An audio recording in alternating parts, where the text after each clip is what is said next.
করে মায়া করে আমাদেরকে আল্লাহর ঘর তথা ঐতিহ্যবাহী শেখ বাহাউল্লাহ শাহী জামে মসজিদে এসে বসে জুমার খুতবা শোনার জন্য আল্লাহ আমাদেরকে তৌফিক দান করেছেন। আমরা সকলে জবান খুলে বলি আলহামদুলিল্লাহ। লক্ষ কোটি দুরূদ এবং সালাত ও সালাম আদায় করছি আল্লাহ সুবহানাহু ওয়া তাআলা আমাদেরকে সর্বকালের সর্বশ্রেষ্ঠ নবীর উম্মত বানিয়ে পাঠালেন। এজন্য আমরা রাসূলুল্লাহ সাল্লাল্লাহু আলাইহি ওয়াসাল্লামের কদমে আরেকটি বার দুরূদ ও সালাম আদায় করি, সকলে বলি সাল্লাল্লাহু আলাইহি ওয়াসাল্লাম। সম্মানীয় মুসলিম کرام, আজ মাহে রবিউল আউয়ালের দ্বিতীয় জুমা। পূর্বের ঘোষণা অনুযায়ী আজ ঐতিহ্যবাহী শেখ বাহাউল্লাহ শাহী জামে মসজিদের মিম্বার থেকে রাসূলুল্লাহ সাল্লাল্লাহু আলাইহি ওয়াসাল্লামের সিরাতের উপর ধারাবাহিক আলোচনা হবে। এই দৃষ্টিকোণ, এই বিষয়কে সামনে রেখে আমি রাসূলুল্লাহর হায়াতে জিন্দেগিকে কয়েক ভাগে ভাগ করেছি। রাসূলুল্লাহ সাল্লাল্লাহু আলাইহি ওয়াসাল্লামের হায়াত ছিল 63 বছর। ইনশাআল্লাহ আজ জুমার মধ্যে আমরা রাসূলুল্লাহ সাল্লাল্লাহু আলাইহি ওয়াসাল্লামের 25 বছর পর্যন্ত কি কি হয়েছিল, মায়ের গর্ভ থেকে শুরু করে 25 বছর এই হায়াতটুকু, এর মধ্যে কি আছে উম্মতে মুসলিমার জন্য। এক কথায় রাসূলুল্লাহ সাল্লাল্লাহু আলাইহি ওয়াসাল্লামের শিশু জীবন, কৈশোর জীবন, যৌবনকাল, এই তিনটা কাল নিয়ে আজ আমরা আলোচনা করার জন্য চেষ্টা করব। আল্লাহ আমাকে বলার জন্য, আপনাদেরকে কান দিয়ে দিল দিয়ে শুনে আমল করার জন্য তৌফিক দান করুন।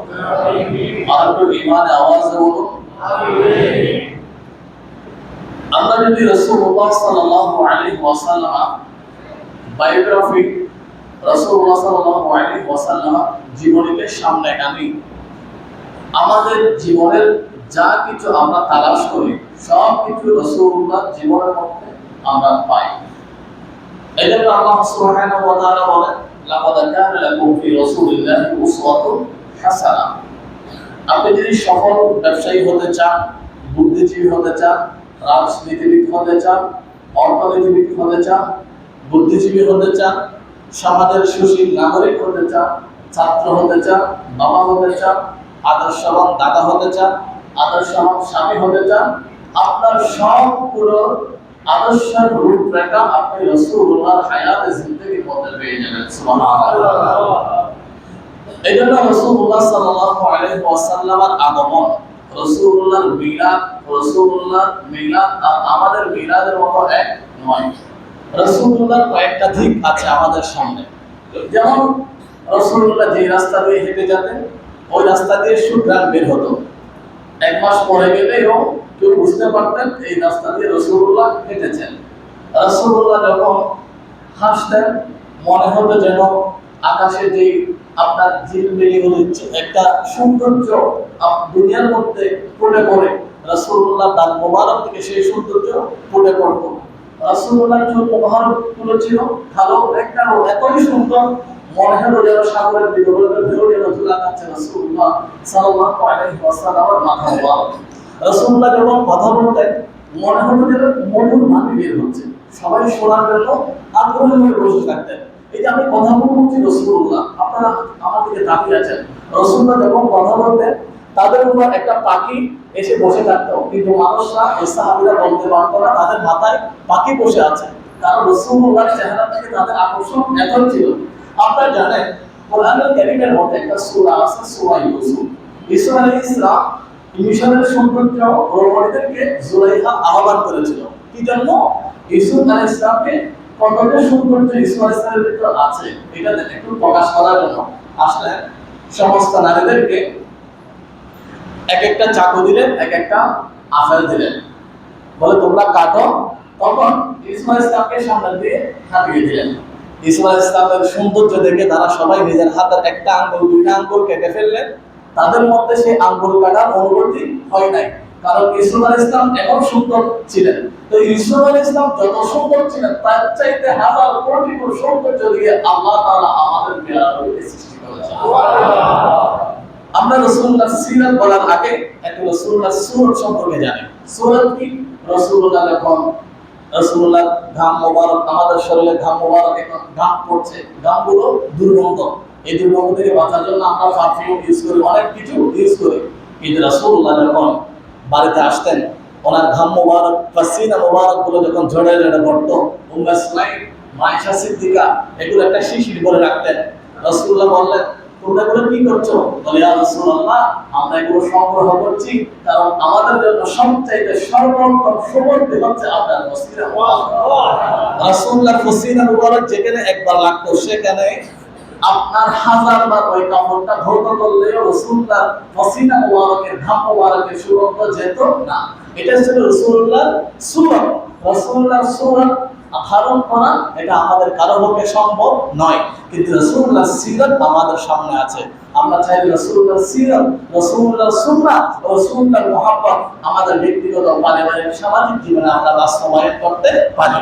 আজকে আমরা রাসূলুল্লাহর মিলাদ থেকে শুরু করে সিরাত নিয়ে কথা বলবো। রাসূলুল্লাহ সাল্লাল্লাহু আলাইহি ওয়াসাল্লাম যে তার মায়ের পেটে আসলেন, এই যে মায়ের পেটে আসা, পেট থেকে দুনিয়াতে আসা, এটার আমি 11টা বৈশিষ্ট্য বলবো যেটা অন্য কারো সন্তানের পক্ষে ছিল না। আল্লাহ সুবহানাহু ওয়া তাআলা এখন পৃথিবীতে বর্তমান 800 কোটি মানুষের বসবাস। আজ থেকে 4000 বছর আগে, কেউ বলে 6500 বছর আগে পৃথিবীর মানুষের বসবাস শুরু হয়েছিল আদম আলাইহিস সালামের মাধ্যমে। 4000 বছর হোক কিংবা 6500 বছর হোক, সব মানুষ যতগুলো এসেছিল, আসছে, আসবে, সবার বায়োগ্রাফি, সবার যদি জন্ম এক পাশে রাখা হয় আর রাসূলুল্লাহর যে জন্মের বৈশিষ্ট্য, মিলাদের বৈশিষ্ট্য, এটা রাসূলুল্লাহর মিলাদের সমান কারো মিলাদ নয়। কিভাবে? যেমন রাসূলুল্লাহ সাল্লাল্লাহু আলাইহি ওয়াসাল্লামকে আল্লাহ পাঠালেন সকল নবী রাসূলের পরে, কিন্তু সৃষ্টি করার সময় আল্লাহ সৃষ্টি করেছেন সবার আগে। জুড়ে বলি সুবহানাল্লাহ। একদিন হযরত জাবের বিন আব্দুল্লাহ রাদিয়াল্লাহু তাআলা আনহু আল্লাহর নবীর কাছে গিয়ে বিভিন্ন বিষয় জানতে চাইলেন। একদিন জাবের বিন আব্দুল্লাহ রাদিয়াল্লাহু তাআলা আনহু বলেন, ইয়া রাসূলুল্লাহ, আখবিরনি আন আফদাল শাইইন। ইয়া রাসূলুল্লাহ, আপনি আজকে আমাকে সংবাদ দিন, আল্লাহ সুবহানাহু ওয়া তাআলা সর্বপ্রথম কোন জিনিসকে সৃষ্টি করেছেন? তখন জাবের বিন আব্দুল্লাহ রাদিয়াল্লাহু তাআলা আনহু এই প্রশ্নের জবাবে রাসূলুল্লাহ বলেন, ক্বালা ইয়া জাবিরু ইন্নাল্লাহ তাআলা ক্বাদ খালাকা ক্বাবলা আল-আশিয়াই ওয়া নাবিয়িকা। সকল কিছু সৃষ্টির আগে সর্বপ্রথম আল্লাহ সুবহানাহু ওয়া তাআলা তোমার নবী নূরকে সৃষ্টি করেছেন। তাহলে সৃষ্টির দিক দিয়ে সর্বপ্রথম আল্লাহর সৃষ্টির নাম হচ্ছে নবী মুহাম্মদুর রাসূলুল্লাহ, এক নাম্বার। দুই নম্বর হচ্ছে আল্লাহ এই সৃষ্টিকে দুনিয়ার মধ্যে পাঠানোর জন্য, আল্লাহ আমাকে আপনাকে পাঠানোর জন্য কোনো পরামর্শ সভা করেন নাই, কিন্তু নবীকে পাঠানোর জন্য আল্লাহ তাআলা পরামর্শ সভা করেছেন। কিভাবে করেছেন? সূরা আলে ইমরানের 81 নং আয়াতে আসছে। আল্লাহ সুবহানাহু ওয়া তাআলা বলেন, ওয়া ইন আখাযাল্লাহু মিসাকান নাবিয়্যিন লামা আতাইতুকুম মিন কিতাবি ওয়া হিকমা। একদিন আল্লাহ তাআলা আদম থেকে শুরু করে ঈসা রূহুল্লাহ, মুসা কালিমুল্লাহ, ইব্রাহিম খলিলুল্লাহ, ইসমাঈল সলিমুল্লাহ সবাইকে আহ্বান করলেন, সবাইকে ডাকলেন। আল্লাহ তাআলা বক্তব্য দিলেন, হে আদম, ঈসা, মুসা, নূহ, শুনো, আমি তোমাদেরকে ডেকেছি একটা কারণে। বলে, আমি আমার সৃষ্টির মধ্যে সর্বোত্তম সৃষ্টি, আমার বন্ধুর মধ্যে সর্বোত্তম বন্ধু নবী রাহমাতুল লিল আলামিনকে আমি পাঠাবো, তবে আমি তোমাদের কাছ থেকে দুটো কমিটমেন্ট দিচ্ছি। বলে, আই বারেটা কি কমিটমেন্ট? বলে, এক নম্বর হচ্ছে রাতুল নিদিন না, আমি যখন নবীকে পাঠাবো তখন তোমরা তার উপর কি আনবে? ঈমান আনবে। ওয়ালা তানসুরুন নবী, তোমরা তাকে সাহায্য করবে। এই দুটো কমিটমেন্ট যদি আমাকে দাও, আমি তোমাদেরকে নবী হিসেবে পাঠাবো। তখন সমস্ত নবী রাসূল বলেন, হ্যাঁ, আপনার কমিটমেন্ট আমরা মেনে নিলাম। তখন আল্লাহ সুবহানাহু ওয়া তাআলা বলে, আমি আমার নবীকে তোমাদের পরে পাঠাবো, সেই নবীর আগমন, সেই নবীর মিলাদ উপলক্ষে আজকে আমি তোমাদেরকে নিয়ে পরামর্শ সভাটা করলাম। সুবহানাল্লাহ। দুটো। তিন নম্বর হচ্ছে, এখানে আজ থেকে যদি 600 বছর 700 বছর আগে হিসাব করি, আমাদের এই বাংলাদেশে এখানে মুসলিম ছিল না। এই জনপদ ছিল সনাতনী জনপদ, বুদ্ধিস্ট জনপদ। এখানে আনোয়ারা একটা জায়গা আছে, বৈরা, এখানে অনেক বুদ্ধিস্টদের নিদর্শন আছে। এখানে আমরা মুসলমান হলাম কিভাবে? এখানে হযরত খাজা মুঈনুল মিল্লাত ওয়াকিল খাজা গরিব নওয়াজ এসেছেন। ইনি যখন এসেছেন এই ভারতীয় উপমহাদেশে তখন একজন মুসলমানও ছিল না, কিন্তু খাজা গরিব নওয়াজ যখন ইন্তেকাল করেছেন ওনার জায়গার মধ্যে 99 লক্ষ মুসলমান হয়েছে। তার মানে ইনার হায়াতে ইনি ভারতীয় উপমহাদেশের মধ্যে এসে ওনার আদর্শ থেকে 99 লক্ষ মানুষ কালেমা পড়ে মুসলমান হয়েছে। এখানে ইসলাম প্রচার করেছিল হযরত বাবা শাহজালাল, এখানে ইসলাম প্রচার করেছিল হযরত বাবা শাহ মাহমুদ বাবুরা, এখানে ইসলাম প্রচার করেছিল হযরত শাহ ফরাদ, এখানে ইসলাম প্রচার করেছিল হযরত বাইদ মুস্তামি। তার মানে আমরা যদি হিসাব করি আমাদের 10 অথবা 20 পূর্বপুরুষ কে ছিল, ভাবে হিন্দু ছিল, হয়তো কেউ বৌদ্ধ ছিল, কিন্তু রাসূলুল্লাহর পূর্বপুরুষের মধ্যে কেউ কখনো ইহুদি নাসরা পন্থায় ছিল না। আল্লাহর নবী বলেন, হযরত আব্দুল্লাহ ইবনে আব্বাস রাদিয়াল্লাহু তাআলা আনহু হাদিস বর্ণনা করেন, ইনি একটি রাসূলুল্লাহকে জিজ্ঞাসা করলেন, ইয়া রাসূলুল্লাহ আইনা কুনতা ওয়া আদম ফিল জান্নাতি, যখন আদম নবী জান্নাতে ছিল তখন আপনি কোথায় ছিলেন? রাসূলুল্লাহ বলেন, ক্বালা কুনতু ফি সুলবিহি, আমি তার পৃষ্ঠদেশের মধ্যে ছিলাম। তখন আব্দুল্লাহ ইবনে আব্বাস প্রশ্ন করেন, যখন ইব্রাহিম খলিলুল্লাহ নমরুদের অগ্নিকুণ্ডের মধ্যে ছিল আপনি কোথায় ছিলেন? বলে ফি সুলবিহি, আমি তার পৃষ্ঠদেশের মধ্যে ছিলাম। আমি থাকার কারণে ইব্রাহিম খলিলুল্লাহকে আগুনে স্পর্শ করতে পারে নাই। বলে আমি আদম থেকে শুরু করে প্রত্যেকের পৃষ্ঠদেশে ছিলাম, কিন্তু আমার পূর্বপুরুষরা কেউ মূর্তি পূজা করে নাই, আমার পূর্বপুরুষরা সবাই মুসলমান ছিল। সুবহানাল্লাহ। এইজন্য আমাদের একটা আকীদা হচ্ছে রাসূলুল্লাহ সাল্লাল্লাহু আলাইহি ওয়াসাল্লামের মা বাবা কি ছিলেন? মুমিন ছিলেন। রাসূলুল্লাহ নবুয়তের দায়িত্ব প্রচার করার আগে তখন কিছু মানুষ ছিল, তাদেরকে বলা হতো হানিফ।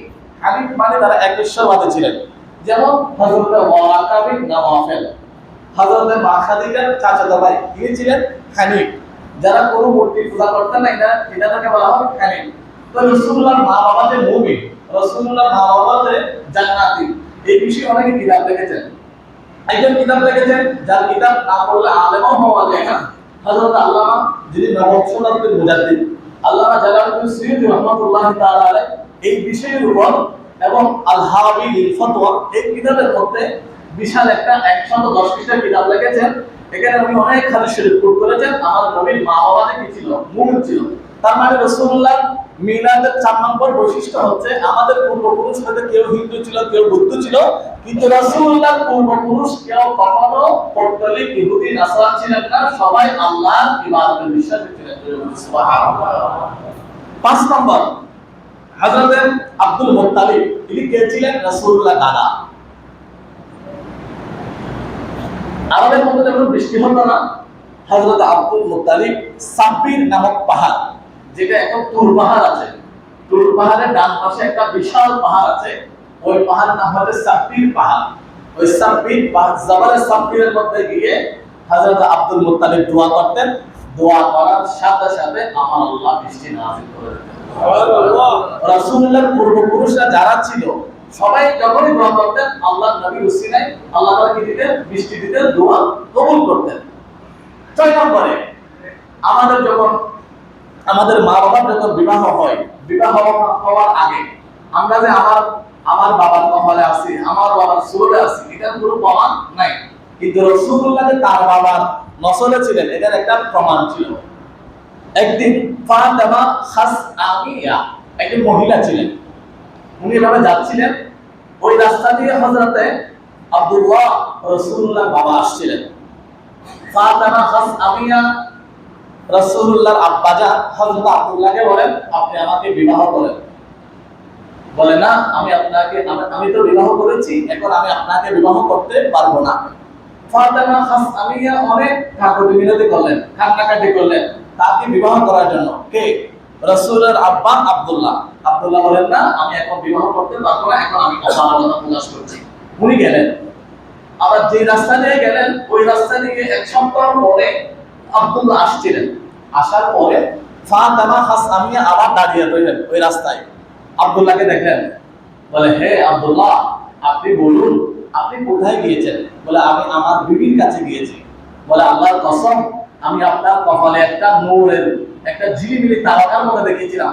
সেটা চমকাচ্ছিল, সেটা দেখার কারণে আমি আপনাকে বিবাহের প্রস্তাব দিয়েছি, কিন্তু আমি দেখলাম সেই নূর এখন নাই। এখন আমি আপনাকে যে বিবাহের প্রস্তাব দিয়েছি সেটা আবার ফিরিয়ে দিচ্ছি। তার মানে আমরা জন্মগ্রহণ করব সেটা আমাদের বাবার কপালে, দাদার কপালে চমকায় না, কিন্তু রাসূলুল্লাহ যে জন্মগ্রহণ করবেন এটা রাসূলুল্লাহ আব্বা দাদার কপালে সব সময় রয়ে চমকাবে। সুবহানাল্লাহ। 7 নম্বর হচ্ছে বৈশিষ্ট্য কি, রাসূলুল্লাহ যখন মা আমেনার গর্ভে আসলেন, আমরা যখন মায়ের গর্ভে আসি তখন মারা কখনো বিমর্ষ হয়, তাদের পিরিয়ড বন্ধ হয়, তারা বিভিন্ন সময় মাথাগুলো পড়ে যায়, অসুস্থ হয়ে যায়, তারা বিভিন্ন কষ্টের সম্মুখীন হয়। কিন্তু রাসূলুল্লাহ সাল্লাল্লাহু আলাইহি ওয়াসাল্লাম যখন মা আমেনা গর্ভে আসছেন, রাসূলুল্লাহ সাল্লাল্লাহু আলাইহি ওয়াসাল্লামের মা বলেন, হামালাত বি উম্মি কাসরা তাহমিলুন নিসাই ওয়া জাআলতাকি, অন্যান্য মহিলারা যেভাবে কষ্ট পায় রাসূলুল্লাহ মায়ের গর্ভে আসার পরে মা আমেনা সেভাবে কোনো কষ্ট পান নাই। তাহলে এটা ছিল রাসূলুল্লাহ সাল্লাল্লাহু আলাইহি ওয়াসাল্লামের জন্মের পূর্বের 8 নম্বর নিদর্শন। 9 নম্বর নিদর্শন হচ্ছে একদিন ইহুদি পাদ্রীরা স্বপ্ন দেখলো সবাই, এক যুগে আরবের আকাশে একটা তারকা আপনার উদিত হয়েছে। তারা বলেন, তালা নাজমু আহমাদু আল্লাযী ইউলাদু ফি হাযিহি লাইলা, আজকে যে তারকা উদিত হয়েছে এটা সাধারণ কোনো তারকা নাই, এটা হচ্ছে একজন আহমদ নামে মা আমেনা গর্ভ থেকে দুনিয়াতে তশরিফ আনছে, সেই ব্যক্তির নূরকে আল্লাহ সুবহানাহু ওয়া তাআলা তারকা বানিয়ে আসমানে উদিত করেছেন। আল্লাহুম্মা সাল্লি আলা মাওলানা মুহাম্মদ ওয়া আলা আলি মাওলানা মুহাম্মদ। যারা ডান পাশে বসছেন মসজিদের ডান পাশটা চালিয়ে দেন, আর আপনারা মসজিদে হাদিয়া দেওয়ার জন্য হাদিয়াগুলো হাতের মধ্যে নিয়ে নেন, ডান পাশটা চালিয়ে দেন। আল্লাহুম্মা সাল্লি আলা মাওলানা মুহাম্মদ ওয়া আলা মাওলানা মুহাম্মদ। সবাই মুসলিম গেলাম। তাহলে রাসূলুল্লাহ জন্মে আমি এক পূর্বের 11টা নিদর্শন বলছি। 11তম নিদর্শন হচ্ছে, এই হাদিস বর্ণনা করছেন হযরত মা আমেনা। তিনি বলেন, আমার সন্তান যখন দুনিয়াতে আসলো, খরাজা মাহু নূর, আমি দেখলাম আমার এই সন্তানের সাথে বিশাল একটা নূরের টুকরা আসলো। কি হলো? আদা আলাহু ওয়াল মাশরিকি ওয়াল মাগরিবি, এই নূর দিয়ে আল্লাহ সুবহানাহু ওয়া তাআলা পূর্ব থেকে পশ্চিম, উত্তর থেকে দক্ষিণ সমগ্র বিশ্ব জগৎ আলোকিত করে দিলেন। বলি সুবহানাল্লাহ। তাহলে আমি সংক্ষিপ্ত সময়ে 11 মিনিটে রাসূলুল্লাহ জন্মের 11টা নিদর্শন বললাম। 1 নম্বর জানবো রাসূলুল্লাহ জন্ম থেকে শুরু করে। 1 নম্বর, রাসূলুল্লাহ সাল্লাল্লাহু আলাইহি ওয়াসাল্লাম আম্মা জান হযরত মা আমেনা রাসূলুল্লাহ জন্মের কথা বর্ণনা করছেন। এই হাদিস শরীফ আসছে হযরত আব্দুল হক মুহাদ্দিস দেহলভী রাহমাতুল্লাহি তাআলা আলাইহি তার কিতাবের মধ্যে দালাইলুন নবুওয়া আপনার এবং মা সাবাতা মিনাস সানা মিন আইয়ামিস সানা, এই কিতাবের মধ্যে 58 পৃষ্ঠার মধ্যে হাদিস শরীফ উনি কোট করেছেন। মা আমেনা বর্ণনা করেন, ইন্না আমিনাতা তুহাদ্দিসু আন্নাহা উতিয়াত হিনা হামালাত বিহি সাল্লাল্লাহু আলাইহি ওয়াসাল্লাম, যখন আমার গর্ভে রজব মাসে সর্বপ্রথম রাসূলুল্লাহ মা আমেনার গর্ভে আসলেন রজব মাসে। রজব, শাবান, রমজান, শাওয়াল, জিলকদ, জিলহজ, মুহররম, সফর, রবিউল আউয়াল, 9 মাস রাসূলুল্লাহ মায়ের গর্ভে ছিলেন। কয় মাস? 9 মাস। রজব মাসে মা আমেনা বলেন, আমার গর্ভের মধ্যে আমার সন্তান এসেছে রজব মাসে। এই রজব থেকে শুরু করে 9 মাস রাসূলুল্লাহ মায়ের গর্ভে ছিলেন। তো গর্ভে থাকার পরে কি হলো? বলে, আমি যখন গর্ভে ছিলাম, এই গর্ভের মধ্যে থাকা অবস্থায় প্রথম মাসে আদম আলাইহিস সালাম, দ্বিতীয় মাসে শীস আলাইহিস সালাম, তৃতীয় মাসে ইদ্রিস আলাইহিস সালাম, এরপরে নূহ আলাইহিস সালাম, এরপরে হুদ আলাইহিস সালাম, এরপরে ইব্রাহিম আলাইহিস সালাম, এরপরে ইসমাঈল আলাইহিস সালাম, এরপরে মুসা আলাইহিস সালাম, এরপরে ঈসা আলাইহিস সালাম। 9 মাসে 9 জন নবী এসে আমাকে স্বপ্নের মধ্যে শুভ সংবাদ দিয়েছেন, ইয়া আমেনা আসসালামু আলাইকা, আপনাকে সালাম জানাচ্ছি। মা আমেনা বলে আপনি কে? বলে আমি হচ্ছেন আদম, আমি শীষ, আমি মুসা, আমি নূহ, আমি ঈসা, আমি ইব্রাহিম, আমি ইদ্রিস। বলে আমার কাছে কেন আসছেন? বলে আপনি যে সন্তানকে গর্ভে নিয়েছেন ইনি সাধারণ কোন সন্তান নয়, ইনি হচ্ছেন ইন্নাকি কদ হামালতি বিসাইয়্যিদি হাযিহিল উম্মাহ, ইনি হচ্ছে আল্লাহর এই জগতের যত আল্লাহর বান্দা মুসলিম এনেছে সব বান্দাদের সরদার বানিয়ে রাহমাতুল লিল আলামিন পাঠিয়ে এই সন্তানকে আল্লাহ তাআলা পাঠাবেন। এক নাম্বার শিশু নবীর জীবনী কোথায় থেকে শুরু হলো। 3 নাম্বার কুস্তালানি আল মাওয়াহিবুল লাদুনিয়া, প্রথম খণ্ড 74 পৃষ্ঠা। মা আমেনা বলেন অন্য আল্লাহর সন্তান এসে দুনিয়ার মধ্যে কাঁদে। অবাকা সাল্লাল্লাহু আলাইহি ওয়াসাল্লাম ফি বাতিল উম্মি 19 কামালাতান, কিন্তু আমার সন্তান এসে আমি দেখলাম কাঁদছেন না। ইনি মানুষ সেজদায় গেলে যেভাবে থাকেন আমি দেখলাম আমার সন্তান সেজদা অবস্থায় আছে। উনি মুখের মধ্যে কি জানি বলছে আর পড়ছে, আমি কান্না লাগিয়ে দেখলাম, আমি দেখলাম রব্বি হাবলি উম্মতি এইরকম একটা শব্দ বলছে। সুবহানাল্লাহ। এরপরে রাসূলুল্লাহ সাল্লাল্লাহু আলাইহি ওয়াসাল্লামের জন্ম হলো। এখন তৎকালীন আরবের নিয়ম ছিল একটা সন্তান জন্ম নিলে এটা আরেকজনের করে দিয়ে দিবে লালন পালন করার জন্য, দুধ খাওয়ানোর জন্য। তখন মা হালিমাতুস সাদিয়া একেবারে একজন দুর্বল মহিলা, যিনি হাঁটতে পারতেন না, ইনি আসছেন। ইনি এসে কোনো সন্তান পান নাই, দেখলেন একজন এতিম সন্তান আছে। তো হালিমা সাদিয়া বললেন আমরা তো কোনো সন্তান পাই নাই, খালি যাবার চেয়ে একজন এতিম সন্তান আছে, এই সন্তানটা নিয়ে যাই। হালিমাতুস সাদিয়া ওই সন্তানকে নিলেন। ওই সন্তানকে নেওয়ার সাথে সাথে হালিমাতুস সাদিয়া একজন হৃষ্টপুষ্ট মহিলা হয়ে গেল। ওই হালিমাতুস সাদিয়া যখন উটের মধ্যে আরোহণ করলেন, যে উটটা দুর্বল ছিল, রাসূলুল্লাহকে নেওয়ার পরে ওই উটটা সবল হয়ে গেল।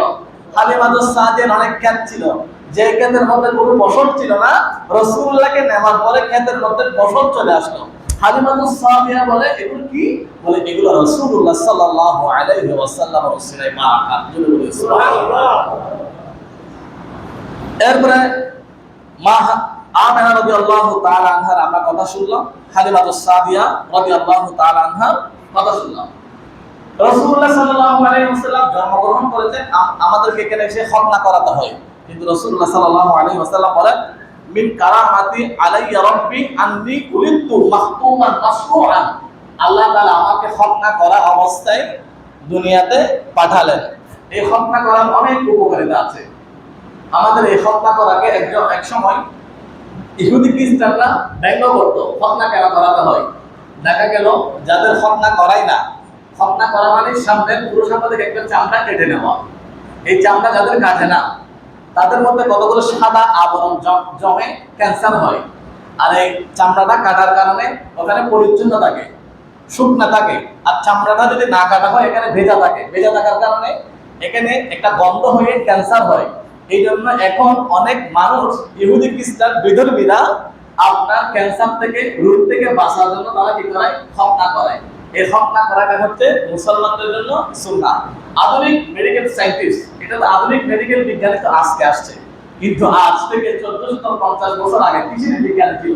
কোন মেডিকেল সায়েন্টিস্ট ছিল না, ছিল না। কিন্তু তখনই রাসূলুল্লাহ বলেন তোমরা তোমাদের সন্তানগুলো কি করো? খতনা করাও। আর নবীজিকে খতনা করা অবস্থায় আমার আল্লাহ তাআলা দুনিয়ার মধ্যে পাঠালেন। সুবহানাল্লাহ। এবার আসুন রাসূলুল্লাহর এরকম মুজিজা, ওনার প্রত্যেকটা বিশ্বাসে মুজিজা ছিল। রাসূলুল্লাহ যখন 4 বছর বয়স ছিল তখন মা আমেনা রাদিয়াল্লাহু তাআলা আনহা তিনি ইন্তেকাল করলেন। একদিন রাসূলুল্লাহ মায়ের কাছে বায়না করলেন, মা আমার বাবা কোথায়? সব সন্তানরা বাবার উপরে ওঠে, সবাই বাবার স্নেহ পায়, বাবার মায়া মমতা পায়। আমি তো একদিনও বাবাকে বাবা বলে ডাকি নাই। মা বাবা কোথায়? আমার বাবা কোথায়? উনি অনেক রাসূলুল্লাহ বাবার কথা স্মরণ করে থাকলেন। মা আমার কাছে বায়না করলেন, মা আমি একবার বাবার কোলে উঠবো, বাবাকে বাবা বলে ডাকবো, আমি একবার বাবার স্নেহ ভালোবাসা পেতে চাই। তখন মা আমেনা রাদিয়াল্লাহু তাআলা আনহা ছেলেকে নিয়ে হযরত আব্দুল্লাহ রাদিয়াল্লাহু তাআলা আনহুকে যেখানে দাফন করা হয়েছে মক্কা মদিনার একটা মধ্যবর্তী স্থান, ওখানে নিয়ে গেলেন। রাসূলুল্লাহকে বললেন, বাবা এটা হচ্ছে তোমার বাবার কবর, এখানে তোমার বাবা শহীদ আছে। তখন রাসূলুল্লাহ বাবার কবর ধরে অনেক কান্নাকাটি করলেন, বাবা বলে ডাক দিলেন। সন্তানরা যেভাবে করে, অনেক সময় দেখা যায় সন্তানের বয়স 5, বাবা মারা গেল, বাবার কবরে গিয়ে সন্তান আব্বা আব্বা বলে ডাকে। অনেক দাদা মারা গেলেও 5-6 বছরের সন্তানরা দাদার কবরে গিয়ে দাদা দাদা বলে ডাকে। রাসূলুল্লাহ বাবার কবরে গিয়ে বাবাকে ডাকলেন। হৃদয় বিদায় ঘটনা। ওখান থেকে বাবার কবর জিয়ারত করে আসার সময় মা আমেনার এখানে পেট ব্যথা শুরু হলো। পেট ব্যথা শুরু হয়ে তার সাথে ছিলেন হযরত উম্মে আয়মা, মা আমেনার দাসী, যাকে বলা হয় উম্মে বারাকা। উম্মে বারাকাকে বললেন, আমার এখানে পেট ব্যথা শুরু হলো, আমি মনে হয় বাঁচবো না, আমার সন্তানকে তুমি মক্কাতুল মুকাররমায় পৌঁছে দিও তার বাবার কাছে। এই কথা বললেন। কিছুক্ষণ পরে হযরত মা আমেনা রাদিয়াল্লাহু তাআলা আনহা ইন্তেকাল করলেন। ইন্না লিল্লাহি ওয়া ইন্না ইলাইহি রাজিউন। রাসূলুল্লাহ বয়স ছিল 4। এবং দাদার কাছে উনি লালিত হচ্ছেন। রাসূলুল্লাহ বয়স যখন 6 তখন দাদা ইন্তেকাল করলেন। আমরা রাসূলুল্লাহ মিলাদের বৈশিষ্ট্য এবং রাসূলুল্লাহ জন্মের সূচনা কিভাবে হয়েছিল, জন্মকালীন একটা হাদিস শরীফের আলোকে আমরা কথাগুলো বললাম। এবার আমরা জানবো রাসূলুল্লাহ বাল্যকালীন জীবন কেমন ছিল, শিশু জীবন কেমন ছিল। আমাদের বাংলাদেশের সংবিধানে মায়ের গর্ভ থেকে যে সন্তানটা দুনিয়াতে আসে 18 বছর বয়সের আগে তাকে বলা হয় শিশু। আবার ইউনেস্কো পুরো বিশ্বের মধ্যে শিশুদের নিয়ে যারা কাজ করে, ইউনেস্কোর সংখ্যাতে দেখলাম, ইউনেস্কোর সংখ্যার মধ্যে সন্তান মায়ের পেটে থাকা অবস্থা হতে শুরু করে 18 বছর বয়স পর্যন্ত শিশু। ইউনেস্কোর সংখ্যা, আমাদের বাংলাদেশের সংবিধানের সংখ্যা, সবকিছু আমরা সামনে রেখে বললাম।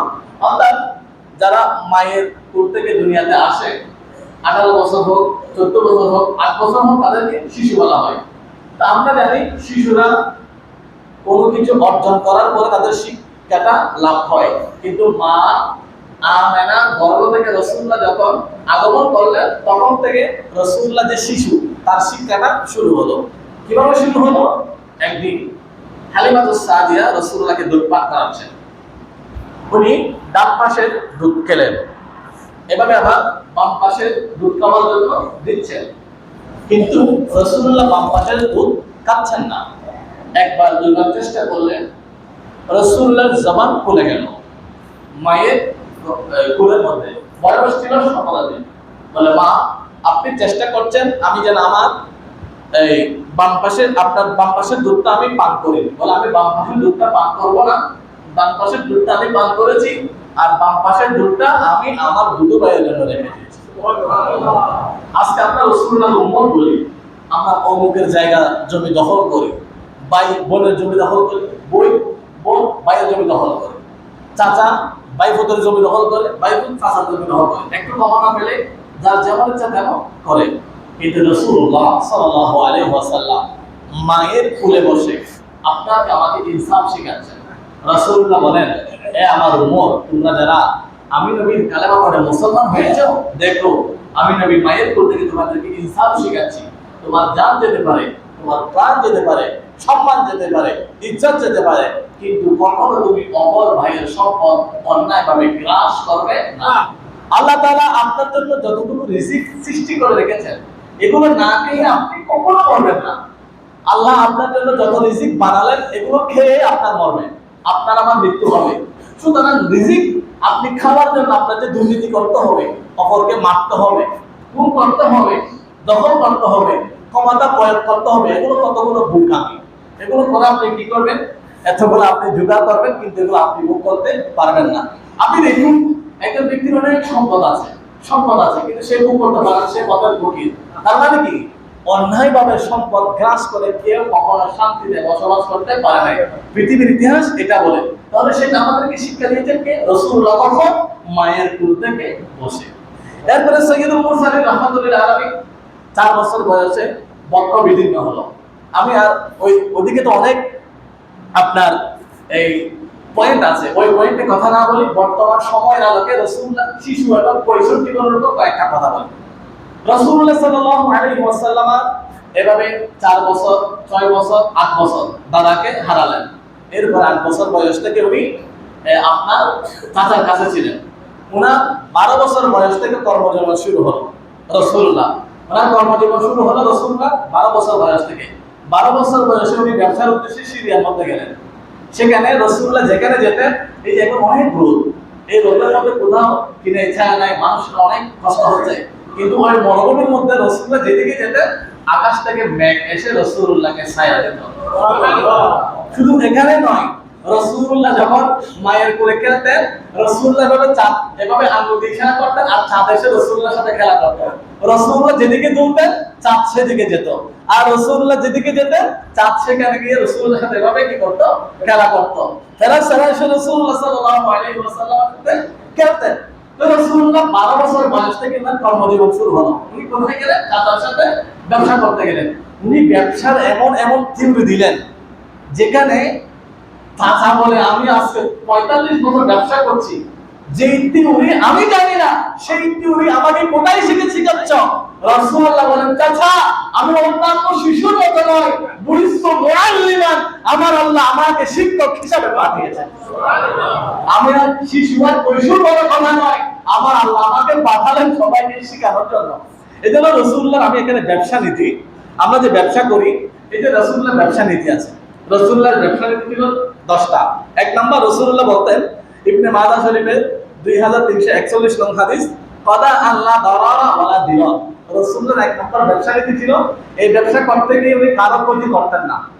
ইনার ব্যবসার মাধ্যমে উনি কারো ক্ষতি করতেন না। এটা অনেক লম্বা, আমি সংক্ষিপ্ত আকারে বলে দিচ্ছি। রাসূলুল্লাহ 2 নম্বর ব্যবসা নীতি ছিল, মুসলিম শরীফের 102 নং হাদিস, উনি ধোঁকা প্রতারণা করতেন না। রাসূলুল্লাহ বলেন, মাররা আলা সুবরাতিন তাআমিন ফাআদখালা ইয়াদাহু ফিহা। একদিন মদিনা শরীফের মধ্যে খেজুর বিক্রি করতেন।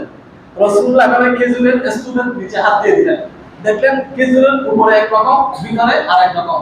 রাসূলুল্লাহ বলেন, দিলেন উপরে এক রকম, ভিতরে আরেক রকম, বলে এগুলো ধোঁকাবাজি, এই ব্যবসা করা যাবে না।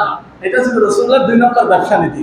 রাসূলুল্লাহর 3 নম্বর ব্যবসা নীতি ছিল সূরা বাকারার 42 নং আয়াত, ওয়ালা তালবিসুল হাক্কা বিল বাতিল। কোন অবস্থায় 1 নম্বরের সাথে 2 নম্বর মিশি, চিনি, চাল 1 নম্বরের সাথে 2 নম্বর মিশ্রিত করে বিক্রি করা যাবে না। বলে বিক্রি করে তুমি 2টা পয়সা কামাইতে পারবে, কিন্তু এই 2টা পয়সা দিয়ে হয়তো তোমার ছেলে ল্যাংড়া হবে, হয়তো তোমার ছেলের মৃত্যু ট্রাকের নিচে হবে, হয়তো তোমার বউয়ের ক্যান্সার হবে, হয়তো তোমার আলসার হবে। এইরকম একটা হয়ে তুমি যত টাকা ইনকাম করবা, আল্লাহর নবী বলেন এর চাইতে কোটি গুণ বেশি তোমাকে দেওয়া হবে। নাউযুবিল্লাহ।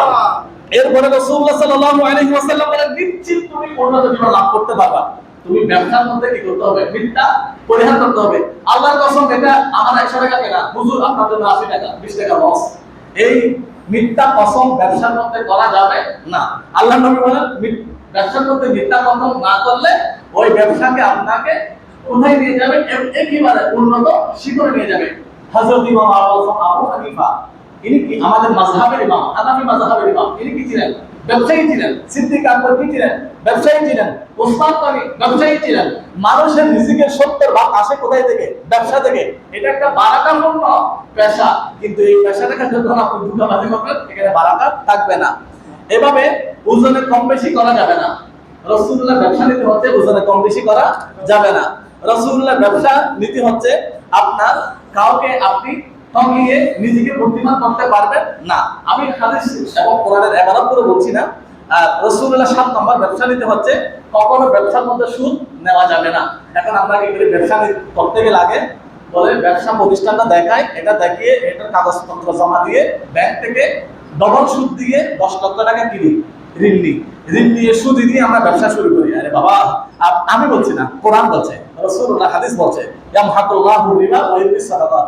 আপনি 20 লক্ষ টাকা ঋণ নিয়ে লোন করে ডবল সুদ দিয়ে ব্যবসা শুরু করতে পারেন, তবে এখানে বারাকাত পাবেন না। এখানে লাভ পাতে পারেন, লস হতে পারেন, তবে বারাকাত পাবেন না। বারাকাতটা কি? বারাকা মানে আপনি সুন্দরভাবে শান্তিভাবে জীবন যাপন করার যে একটা প্রক্রিয়া আল্লাহর পক্ষ থেকে আসে, সেটা হচ্ছে বারাকা। তো রাসূলুল্লাহ ব্যবসা নীতি এই 9 নম্বর হচ্ছে অনুমান ভিত্তিক ব্যবসা। যেমন পুকুরের মধ্যে মাছ আছে, আপনি পুকুরটা বিক্রি করে দিলেন, এই পুকুর যে আপনি বিক্রি করলেন, এটা আপনার ব্যবসা হতে পারে না। কেন? বলে পুকুরের মাছের কারণে আপনার লস হতে পারে, লাভও হতে পারে। তো যেখানে আপনার মানুষকে ধোঁকার একটা প্রতারণার শিকার হওয়ার সম্ভাবনা আছে, সেই ব্যবসা নীতিকে আল্লাহ নবী কি করেছেন? হারাম করেছেন। তাহলে রাসূলুল্লাহ এই ব্যবসা নীতি যেগুলো, এখানে আমি যে 12টা আপনার পয়েন্ট এনেছি 12টা হাদিস শরীফ দিয়ে, এগুলো রাসূলুল্লাহ বলেছেন তখন যখন রাসূলুল্লাহর বয়স ছিল 12 বছর। 12 বছর বয়সে রাসূলুল্লাহ এই ব্যবসা নীতি চাচা আবু তালিবকে বর্ণনা করেছেন।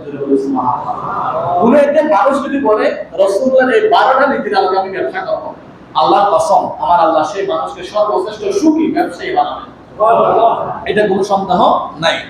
এরপরে রাসূলুল্লাহ ব্যবসা করলেন, ওখান থেকে আসলেন, এভাবে ব্যবসা করতে করতে উনার 25 বছর পর্যন্ত উনি ব্যবসা করেছেন। 12 থেকে 25 বছর এই করতে করতে উনি ব্যবসার মধ্যে এত সুনাম অর্জন করেছেন। সবচেয়ে বড় ব্যবসায়ী ছিল মা খাদিজাতুল কুবরা। ওনার বয়স ছিল 40 বছর। উনি ছিলেন সবচেয়ে বড় ব্যবসায়ী। কয়েকজন ব্যবসায়ীর মধ্যে তিনি ছিলেন এখন নাম্বার 1 ব্যবসায়ী। তখন মা খাদিজাতুল কুবরা বলে, কি রে, এই ব্যবসার এরকম নীতি, এরকম পলিসি আগে তো কেউ দেয় নাই, এটা দিয়েছে কে? বলে মুহাম্মদ সাল্লাল্লাহু আলাইহি ওয়াসাল্লাম দিয়েছে। তখন হযরত খাদিজাতুল কুবরা তার বান্ধবীকে দিয়ে রাসূলুল্লাহ সাল্লাল্লাহু আলাইহি ওয়াসাল্লামকে বিবাহের প্রস্তাব পাঠালেন।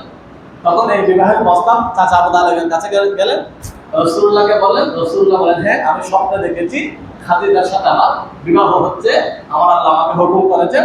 তখন রাসূলুল্লাহ 25 বছর বয়সে 40 বছরের মহিলা হযরতে উম্মাহাতুল মুমিনিন মা খাদিজাতুল কুবরা রাদিয়াল্লাহু তাআলা আনহাকে বিবাহ করলেন। সুবহানাল্লাহ। এর মধ্যে 14 বছর বয়সে উনি হালফুল ফুজ্জার আইয়ামে জাহিলিয়াত, আমাদের বাংলাদেশে মনে হয় এখন মোটামুটি একটা আইয়ামে জাহিলিয়াত চলছে। গতকালকে দেখলাম ঢাকা বিশ্ববিদ্যালয়ে একজন ছেলেকে মানসিক ভারসাম্যহীন ছেলে কয়েকজন মিলে ভাত খাওয়ানো করে মেরে ফেলল। এই বিষয়টা দেখে আমার অনেক খারাপ লাগলো। এই যে একটা ঢাকা বিশ্ববিদ্যালয় আমাদের প্রাণের স্পন্দন, আমরা স্বপ্ন দেখি আমার সন্তান কখন বিশ্ববিদ্যালয়ে পড়বে। এই বিশ্ববিদ্যালয়ে পড়ার জন্য প্রস্তুতি যারা নিয়েছে তারা জানেন কমপক্ষে 14 হতে 15, 16, 17 ঘন্টা পড়াশোনা করতে হয় দৈনিক। হয়তো আমি একটু ঢাকা ছিলাম, এই জন্য হয়তো আমার এরকম 14-15 ঘন্টা পড়তে হয়েছে, হয়তো আরো কারণ কম পড়তে হয় বিসিএস এর জন্য, মেডিকেলের জন্য, পাবলিক অ্যাডমিশনের জন্য, কিন্তু এটা নিতেই হয়। আপনার 10 ঘন্টা আপ ডেইলি প্রস্তুতি নিতে হয়, কারণ এত যে প্রতিযোগিতা। তারপর এখানে সবগুলো জ্ঞানী গুণী বাংলাদেশের সূর্য সন্তানগুলো কোথায় পড়ে? এই যে বিশ্ববিদ্যালয়ে পড়ে।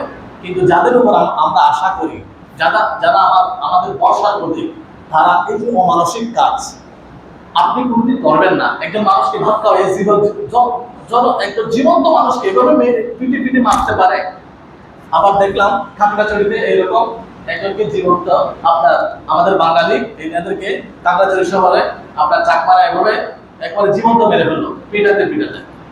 তো এখন আমরা যুবক, আমরা যে অবস্থানে আছি, আমাদের এই যে রাসূলুল্লাহ সিরাত থেকে আমাদের মেসেজটা কি? মেসেজ হচ্ছে রাসূলুল্লাহর বয়স যখন 14 বছর ছিল, উনি কি করছেন? হালফুল ফুজ্জার মানে যার যেমন ইচ্ছা তাকে তেমন মারা। রাসূলুল্লাহ হালফুল ফুজ্জারে গিয়ে এই হালফুল ফুজ্জার যুদ্ধটা সর্বপ্রথম রাসূলুল্লাহ বন্ধ করেছেন। সুবহানাল্লাহ। বয়স ছিল কত? 14। 15 বছর বয়সে উনি কি করেছেন? হিলফুল ফুজুর গঠন করেছেন। হিলফুল ফুজুরের নীতি ছিল 5টা। একটা হচ্ছে, মনে করুন এই এলাকার মধ্যে না কে আছে তাকে খুঁজে বের করা। আমাদের বাংলাদেশে অনেক সংগঠন আছে, মানবতার সংগঠনের কোনো শেষ নাই, শুধু সংগঠন আর সংগঠন। এই যে এই এলাকার মধ্যে না কে ক্ষুধার্ত কে আছে তাকে খুঁজে বের করার জন্য কোন সংগঠন আছে? একটা সংগঠন আপনি দেখেন। কিন্তু রাসূলুল্লাহ 15 বছর বয়সে যে সংগঠন করেছেন হিলফুল ফুজুর, এই হিলফুল ফুজুরের 5টা নীতি ছিল। তার মধ্যে 1 নম্বরের নীতি হচ্ছে এই এলাকার মধ্যে না কে আছে তাকে খুঁজে বের করা। 2 নম্বর নীতি হচ্ছে এই এলাকার মধ্যে মজলুম কে আছে, জুলুমের কে আছে, জুলুমের শিকার কে আছে। মনে করুন এখন একজন আগে 2 মাস আগে তার মামলা ছিল না, এখন তার নামে 3টা মামলা হয়ে গেছে। এখন তার কাছে বন্ধ থাকলে তার কাছ থেকে হিসেবে দূরে চলে যাবে। কিন্তু রাসূলুল্লাহর সংগঠনের কাজ কি ছিল? 2 নম্বর নীতি ছিল এই যে যার নামে মিথ্যা মামলা হয় তাকে গিয়ে কি করা? সহযোগিতা করা। কিন্তু আমরা সহযোগিতা করি কাকে? যার অর্থ আছে, তার থেকে আমরা মোটামুটি ফিস পাবো।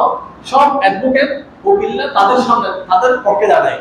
কিন্তু যে ব্যক্তিটা অসহায়, মিথ্যা মিথ্যা মামলার শিকার, তার পক্ষে কোনো অ্যাডভোকেট ফ্রি দাঁড়ায় না। কিন্তু রাসূলুল্লাহর এই যে হিলফুল ফুজুলের 2 নম্বর নীতি ছিল আপনার যারা মাজলুম, যারা জুলুমের শিকার তাদের পাশে দাঁড়ানো। রাসূলুল্লাহর সংগঠনের 3 নম্বর নীতি ছিল বুদ্ধ হোক, খ্রিস্টান হোক, ইহুদি হোক, নাসারা হোক, মুসলমান হোক, কারো উপর যেন জুলুম না হয়, অত্যাচার না হয়, সবার শান্তি প্রতিষ্ঠা করা। এটা ছিল হিলফুল ফুজুলের 3 নম্বর আপনার নীতি। এবারে রাসূলুল্লাহর বয়স যখন 15 বছর, তখন তিনি পৃথিবীর ইতিহাসে সর্বপ্রথম শান্তির সংগঠন নামে হিলফুল ফুজুল গঠন করে, হিন্দু করে, বুদ্ধ করে, ইহুদির করে, নাসারার করে, মুসলমানের করে শান্তি পৌঁছে দিয়েছে। সুবহানাল্লাহ। তাহলে আমার আলোচনার সাবস্ক্রাইব মূল কথা হচ্ছে আমরা আজকে জুমার খুতবার মধ্যে রাসূলুল্লাহর জন্ম থেকে শুরু করে রাসূলুল্লাহর 25 বছর পর্যন্ত আলোচনা করেছি। এই আলোচনার মূল সাবস্ক্রাইব কথা রাসূলুল্লাহর জন্মটা যেভাবে হয়েছে এটা হচ্ছে বেমেসা, এটা আর কারো জন্ম হবে না। আর দ্বিতীয় পয়েন্ট আমি আলোচনা করেছি রাসূলুল্লাহ শৈশবকালে করে মায়ের গর্ভ থেকে শুরু করে রাসূলুল্লাহ 25 বছর বয়স পর্যন্ত কি কি করেছেন, তার মধ্যে প্রাধান্য অনেক কিছু করেছেন। তার মধ্যে আমরা কয়েকটা পয়েন্ট আলোচনা করেছি। হিলফুল ফুজুল, শান্তি সম্পদ, ব্যবসা নীতি, এবং কি রাসূলুল্লাহ 12 বছর বয়সে ছাগল চড়িয়েছেন। একদিন এটা শেষ। হিন্দুস্তানের মধ্যে একজন মানুষ আছে যার নাম হচ্ছে রতনহীন। এই রতনহীন এই আপনার হাদিস শরীফটা আসছে আল ইসাবা ফি হায়াতিস সাহাবা, এটা খুব দুর্লভ একটা কিতাব, এটা 5 খণ্ডের, এটা দ্বিতীয় খণ্ডের মধ্যে একটা হাদিস শরীফ আমি পেলাম। বাবা রতনহীন, ইনার বয়স ছিল 750 বছর। রাসূলুল্লাহ একদিন চাঁদ যখন 2 টুকরা করলেন, তখন রতনহীন ছিল হিন্দুস্তানে। উনি দেখলেন এটা, উনি হিন্দুস্তান থেকে মক্কা শরীফ গেলেন। মক্কা শরীফ রাসূল কোথায় আসছে এটা দেখার জন্য উনি গিয়ে বললেন, এই হিন্দুস্তান থেকে 7 মাস সফর করে মক্কা শরীফ গেলেন। বলে আমি ঈমান আনবো, আমাকে একটা মুজিজা দেখান। বলে আপনাকে আমি কি মুজিজা দেখাবো? আপনি একদিন সিরিয়ায় গেলেন, আপনি একটি সাগর দিয়ে পার হতে পারছেন না। আপনি কি করলেন? না, আমি একদিন সাগর ছাড়াচ্ছিলাম 12 বছর বয়সে, আমি ওই নদীটা পার হতে পারছিলাম না, কিন্তু আপনি আমাকে নদীটা পার করিয়ে দিয়েছেন। আমি আপনার জন্য 7 বার দোয়া করেছি, আল্লাহুম্মা বারিক হায়াত, হায়াত আমি 7 বার বলেছি। এই 7 বার বলার কারণে আমার আল্লাহ আপনাকে 700 বছর হায়াত দিবেন। বাবা রতনহীন বলে, আমি আপনার কাছে ইসলাম কালিমা পড়ে আমি আপনার কালিমা পড়ে আমি মুসলমান হয়ে গেলাম। তাহলে রাসূলুল্লাহ সাগর চড়িয়েছেন। এই যে ইনি মুজিজা কখন দেখিয়েছেন রাসূলুল্লাহ সেটা বলে দিয়েছেন। বাবা রতনহীন, আপনারা ইউটিউবে সার্চ করলে পাবেন। বাবা রতনহীন ইউটিউবে সার্চ করলে বাবা রতনহীনের ঘটনা, বাবা রতনহীনের মাজার, এখন আপনারা এটা পাবেন, ইউটিউবে আছে, অনেক এটা আছে, বায়োগ্রাফিটা আছে। তো আমার এটা ছিল রাসূলুল্লাহ শিশু এবং কৈশোর নীতি। আল্লাহ সুবহানাহু ওয়া তাআলা এখান থেকে আজকে আমাদের কিশোর শিশু সমাজকে, কৈশোর সমাজকে আল্লাহ তাআলা আমাদেরকে সুস্থ পথে পরিচালনা করার জন্য তৌফিক দান করুন। আমি আপনাদেরকে আরেকটা কথা বলে দিচ্ছি। কিছুদিন আগে আমি একটা আজাদের আর্টিকেল দেখলাম, আমাদের চট্টগ্রাম বিভাগে 4,92,000 কিশোর যাদের বয়স 14 থেকে 18 বেকার, যাদের নেশা হচ্ছে মাদক সেবন, যাদের নেশা হচ্ছে ছাদাবাজি, যাদের নেশা হচ্ছে আপনার এগুলো করা। তো আপনারা যাদের যদি কোনো সুযোগ থাকে, আপনারা এখান থেকে শুরু করে 10টা ছেলেকে 20টা ছেলেকে বিভিন্ন প্রশিক্ষণ দিয়ে আপনাদের ব্যক্তিগত জীবনে আপনি চাইলে 10টা সেলাই মেশিন কিনে 10টা বেকার ছেলেকে যারা মাদক খায় ওদেরকে আপনি সুপথে আনতে পারেন। আপনারা যদি একটু এগিয়ে আসেন, আমাদের সমাজটা দেশটা সুন্দর হবে। রাসূলুল্লাহ সাল্লাল্লাহু আলাইহি ওয়াসাল্লামের নীতি ছিল এটা, এনার হিলফুল ফুজুলের নীতি ছিল এটা। যারা ভুল পথে পা বাড়িয়েছে তাদেরকে আনতে হবে, তারা আমাদের সন্তান, তাদেরকে মেরে তাদের উপর অত্যাচার করে আমরা সমাজে শান্তি প্রতিষ্ঠা করতে পারবো না। আল্লাহ সুবহানাহু ওয়া তাআলা আমার এই আলোচনা থেকে রাসূলুল্লাহর সিরাত সুরাত থেকে আমাদেরকে শিক্ষা নেওয়ার জন্য তৌফিক দান করুন। আসসালামু আলাইকুম ওয়া রাহমাতুল্লাহি ওয়া বারাকাতুহু।